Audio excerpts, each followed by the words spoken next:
Are you writing a book? I thought we were just having fun. We're writing a book and we're having fun. And then, just like a tap you turned on, happiness came pouring out.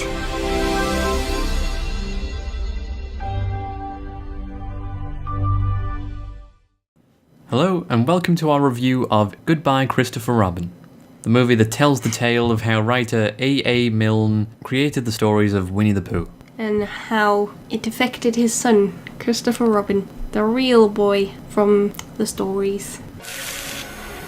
I'm a real boy! So what did you think?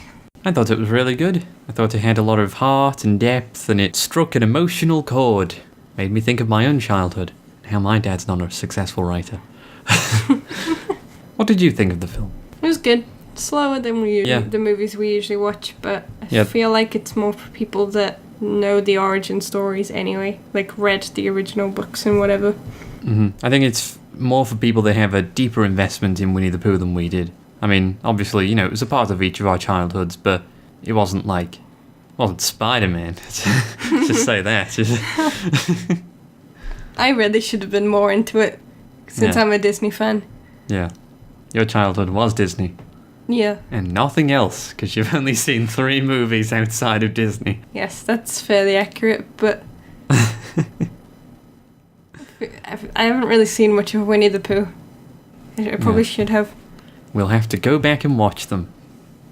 There's a lot. There's a lot. We'll watch a few. We'll watch one.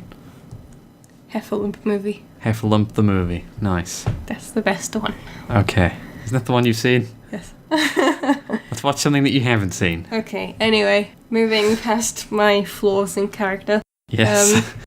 It was cast well. It was very convincing the whole way through. I think the parents in particular really kind of showed what it was like in those times. Everyone was very distant and unloving.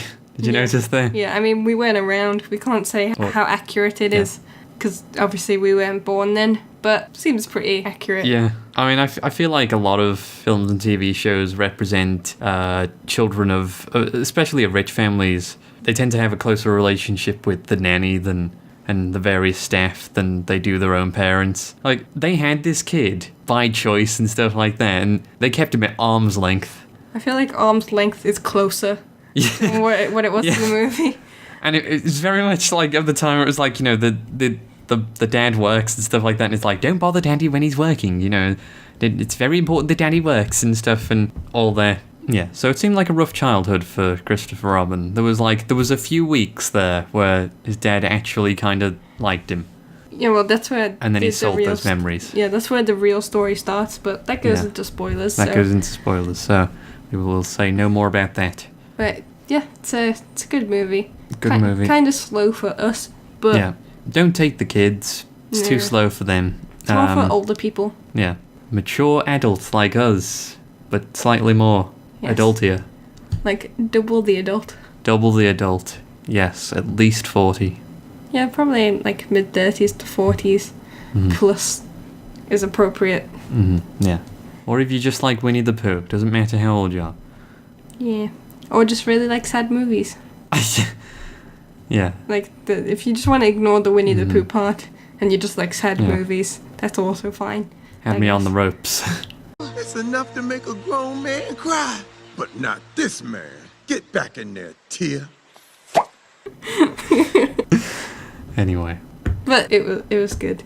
Very good. Recommend it if you like any of those genres. But now, I've been thinking about switching things up recently, so how about we do the rating now, the score, and then we go on to why it got that score in spoilers.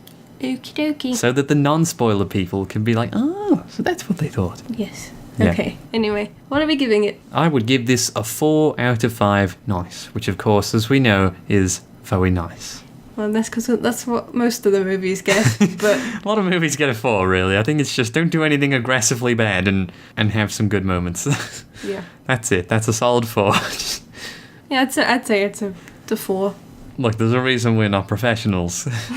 So yeah, 4. Yeah. Yep. 4 for this. Good. I feel like it lost the point solely for the reason that it's just not our thing. Yeah. But Spider-Man. This isn't Spider-Man. if this is your kind of movie, you'd probably give it a 5. It just... But hey, we won't tell you what to think. Anyway, on to spoilers, where we'll tell you what to think. So why did it get a very nice? Into a very character-driven thing. Obviously, I don't know this story very well, so I can't comment on accuracy, but it really humanised all the characters involved. There was Domhnall Gleeson. I'm sure that's not how his name is pronounced, but whatever. Domino's Gleeson played the dad, and he'd just come back from war, and he was shell-shocked, which we now know is post-traumatic stress. Once upon a time, there was a great war. And so the horrors of war and stuff like that, like, for example, he couldn't take bees. They reminded him of flies, of corpses. And stuff like that. Balloons scared him and stuff, because gunfire. And he's just, all around kind of shaking.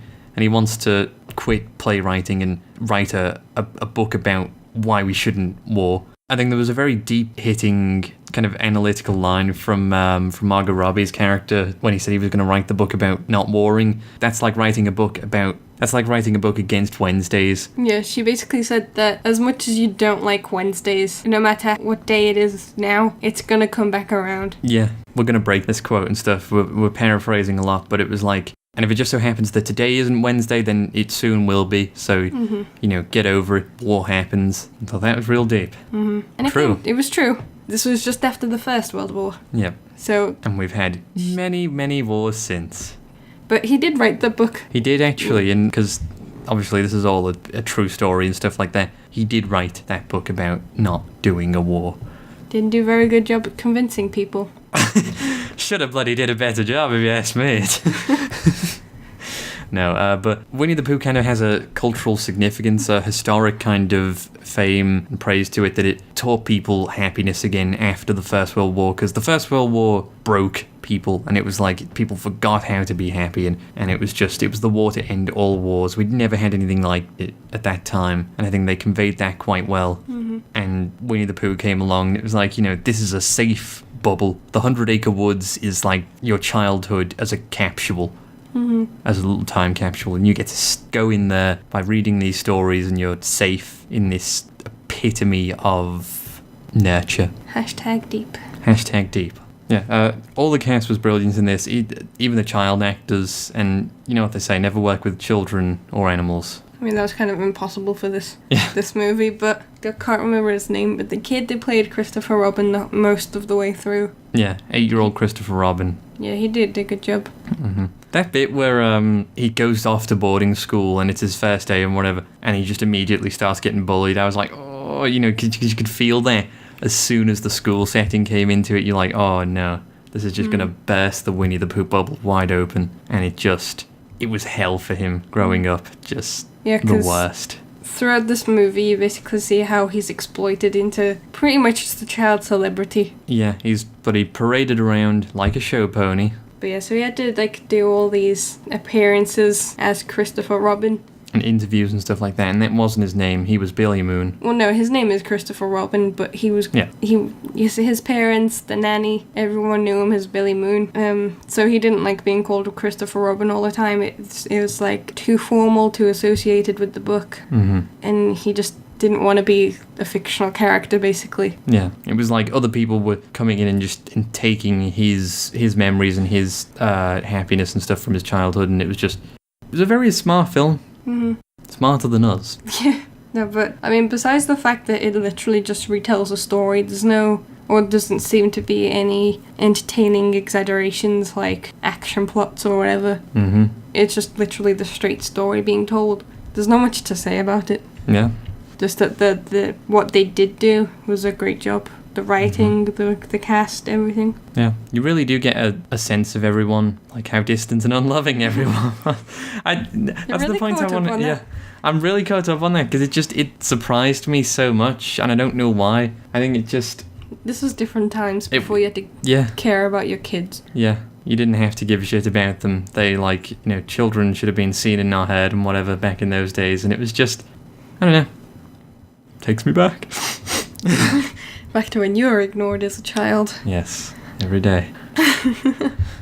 Could be worse. It could have been Harry Potter childhood. Yeah, just shoved under the stairs. No, but No, that was only by choice. I was under the stairs. That's the truth, actually. I won't go into this, but yeah. you can explain it later, though. I can explain it to you after this review. Okay. So anyway, we've given the score. We've told you why it got that score. I just don't think there's much more to say besides it's deep. It's a good story. Yeah, we'll summarise it with go see. Yeah, go see it. 4 out of 5. Go see. Anyway, I think we're done for this video. I think so too. Okay then. Goodbye. Goodbye.